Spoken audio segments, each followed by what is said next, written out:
আজকে আমি রান্না করব মাছের ডিম দিয়ে পটলের চচ্চড়ি। প্রথমে আমি গরম পানিতে হলুদ দিয়ে মাছের ডিমটাকে ভালোভাবে সেদ্ধ করে নিলাম।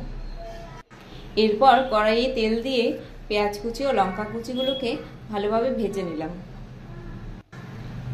ভাজা হয়ে গেলেই আমি কুচি কুচি করে কেটে রাখা পটলগুলো এর মধ্যে দিয়ে দিলাম। লবণ ও হলুদ দিয়ে পটলগুলোকে ভালোভাবে একটু ভেজে নেওয়ার পর আমি এটাকে 5 মিনিটের জন্য ঢেকে রাখবো।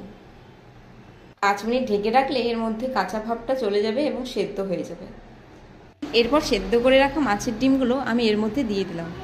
পটলের সঙ্গে মাছের ডিমগুলোকে ভালোভাবে ভেজে নেওয়ার পরে আমি এর মধ্যে জিরা গুঁড়া ও ধনিয়া গুঁড়ো দিয়ে দিব। আরও কিছুক্ষণ ভালোভাবে ভেজে আমি এটাকে একটা পাত্রের মধ্যে ঢেলে নিলাম। মাছের ডিম দিয়ে পটলের এই চচ্চড়িটা কিন্তু গরম ভাতের সঙ্গে খেতে দারুণ।